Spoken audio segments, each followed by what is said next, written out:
Okay, yeah, hey, Yuanming's here with us, and I'm just going to start taking questions as they come. So, the first questions I'm going to take is from Rocket Chat. How did you train your controllers if you did not use reinforcement learning? Oh, that's a great question. So actually, one of the greatest benefit of differential physics is that we can directly uh, obtain the gradient of the whole physical simulation process. And the process contains not only the physics, but also neural network activations inside the physics. So that's how we backpropagate the gradients all the way back to the neural network weights. And then we can just use brute force gradient descent to somehow optimize for the neural network weights. So this is way more efficient than reinforcement learning, because in reinforcement learning, we have to somehow use Monte Carlo methods to estimate the gradient, which is kind of which does give you more exploration, but sometimes it's less efficient gradient because there's a lot of noise in the gradients from reinforcement learning. But in differential physics, the gradients are super accurate, so it converges very fast. Thanks. Yeah, just following up on the same question from Santiago. Do you see any future directions where RL and differentiable physics can be mutually beneficial? Oh, that's a great thing. So actually, there are a lot of internal discussions among people who are doing differential physics at MIT. So one issue is that one thing we find that is differential physics tends to converge super fast to a local minimum. And this is sometimes not what people want exactly, because people do want the great exploration feature of reinforcement learning. And on the other hand, I have to admit, differential physics do converge super fast. So it's very meaningful to somehow combine exploration from reinforcement learning and exploitation from differential physics. And at this point, we haven't know a good method that can smoothly combine the good features of RL and differential physics together to make sure we're not trapped in local minimum, we're getting a better or even global minimum for the optimization problems. Yeah, that sounds good. We also have another question, like what metrics or losses do you usually use to train a neural net? Okay, yeah, so that's a more practical question. So we have tried many different kinds of loss functions. Sometimes we use L1, sometimes we use L2. We find that when using L2, because the gradients are accurate, it tends to give you a exponential decay if your loss is approaching zero, just because the feature of L2 loss. Sometimes we do use L1 if we want the loss to be like, if we don't want a decaying optimization speed when we're moving towards the destination point. And another benefit of using L1 loss is that sometimes you don't have a definition of a destination. It has to be something, for example, in many of our examples, we just let our robot to move as to the right as possible. And in that case, it's not a single point destination. The goal is to move to the right. And our loss function in that case is just defined to be something like the negative x coordinate of the center of mass of the robot. As you can see, by minimizing the negative x coordinate of the center of mass, you're trying to maximizing the average center of mass position of all the particles. And in order to maximize that, your robot has to move to the right as far as possible. And there are a lot of, I think just like reinforcement learning, other projects we did find that the loss function can sometimes be super useful. And tuning the loss function can be super useful for speeding up your learning process. And actually, one thing in differential physics is that if your loss function is flat, then basically the gradient is always zero. Then that means your network is not learning at all. There's zero gradient.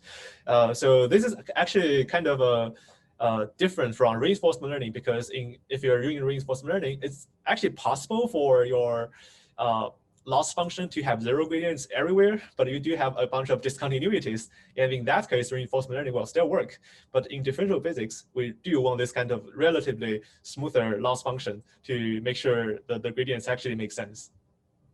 But on the other hand, I Yeah, have to thanks. say, yeah, the gradients, sometimes the optimization is not that sensitive to the loss function. Sometimes it is. Depends on experimentation. So it sounds good. It seems like there's more questions trickling in, and I'd love to take them. So, how can we regularize and avoid overfitting when we minimize, for example, MSE between observed and simulated trajectories? Uh, the question is about if there is a target trajectory, how do we optimize our output trajectory, the MSE distance between the output trajectory and the target trajectory, right? Or So I think the am I question getting is that about, correctly? can you regularize and avoid overfitting somehow? But That's I a suspect that's not the case here. Go ahead. so yeah, so a little bit of clarification. We actually never input a trajectory because we actually expect our system or the soft robots to somehow figure out its own trajectory. We only tell the robot that our loss function is to somehow maximize the distance you move to the right. So we don't really usually give a hint on the trajectory there. But I think that's actually very meaningful feature direction. So in certain cases, especially for multi-stage control cases, we do find that simply giving a single loss function sometimes will keep the gradient descent just trapping local minimum, and that is not what we want. So it might make sense in those cases to somehow give a little bit of hint on what kind of trajectory the controller should follow. Yeah. So we have another question. The issue with gradients when collisions are involved seems to be related to the fact that impulse-based collision resolution introduces discontinuities. Do you think the same issue would arise with penalty-based collisions? That's a great question. So we do find that situation, the wrong gradients only happen when we are using impulse-based methods. And we do find that for simulating short-stop robots when the collision is more depending on deformation, which is a like something like an elastic potential energy penalty. And also, I believe even for penalty-based rigid body collision, the gradient discontinuity issue and the wrong gradient issue would not happen. But sometimes using the penalty-based method can be a little tricky because getting, like, if your penalty stiffness is too high, then the system tends to be unstable. If the penalty stiffness is too low, then you get some kind of penetration. So in practice, we do want to either use a LCP-based solver in other related work, or we use a brute force impulse-based method as we did in diff-Tai-Chi. Those are pretty convenient method and get you rid of one more hyperparameter to tune. So, but the bad thing about penalty-based, or sorry, the bad thing about impulse-based method is that you do have to implement the time of impact for a more precise collision resolution. Otherwise, you get those incorrect gradients. Hope that answers the question. Yeah, and there's also another question on, would there be exploding or vanishing gradients when you have very long time horizons? Yeah, that's also a great question. And I promise that we did suffer quite a bit from that. You can just imagine a differentiable physics is not uncommon for people to have over 2,000 time steps, especially with the diff-Tai-Chi system, where we have the capability to simulate something like up to 10K time steps there. So one issue, if you consider that to be a super deep RNN, and it's actually significantly deeper than what people usually do in RNNs.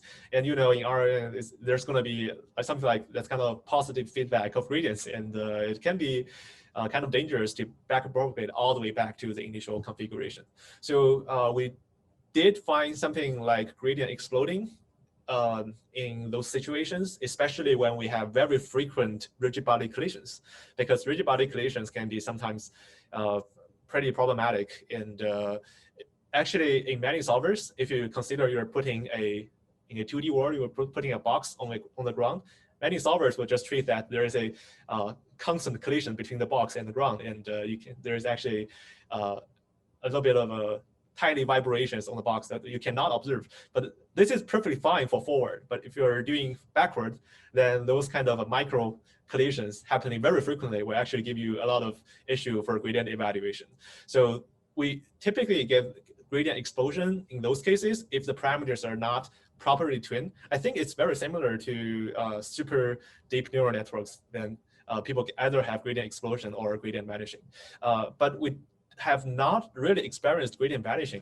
So that is because I do believe that is because in our physical system, as long as our system is not too damped, physical rules will ensure that there is no gradient vanishing. We have not experimentally encountered that issue. For gradient exploding, our solution is very simple. Just normalize the gradients so that you don't get super large gradient that can destroy your neural network weights in a single iteration.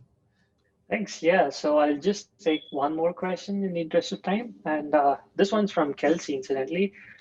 Can you comment on why you focus on explicit as opposed to implicit solvers? Oh, that's a great question. So I think it's mostly a personal choice. I'm not saying that explicit solvers are better than implicit solvers. And there are also a lot of semi-implicit solvers that lies between explicit and implicit time integration.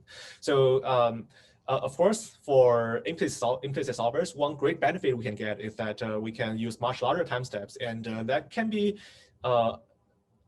help improve both performance and gradient stability. And but the current issue for utilizing a implicit solver in a lot of systems is that in a lot of autodiff systems is that unless you're manually deriving the adjoint system, which is the adjoint method to somehow evaluate gradient using some relatively clever math tricks, having a compiler that automatically derives the optimization under the gradient of the optimization under certain constraint is not easy. It's not trivial. But for explicit time integrator, it's usually super easy to implement, and the diff Tai Chi system can very conveniently just use reverse mode autodiff to derive all the gradients. So that's mostly a convenience thing we're considering.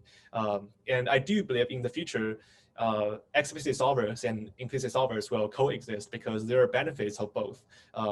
So there are certain cases where people will prefer explicit solvers. There are, of course, a lot of other cases where people will think implicit solvers or semi-implicit solvers are better. So yeah, thanks, Yuanming, for the very engaging Q&A session. And I expect there's going to be more questions trickling in. Just feel free to take them on Rocket Chat. Sure. And we also hope to see you on the panel shortly. Thanks so much again.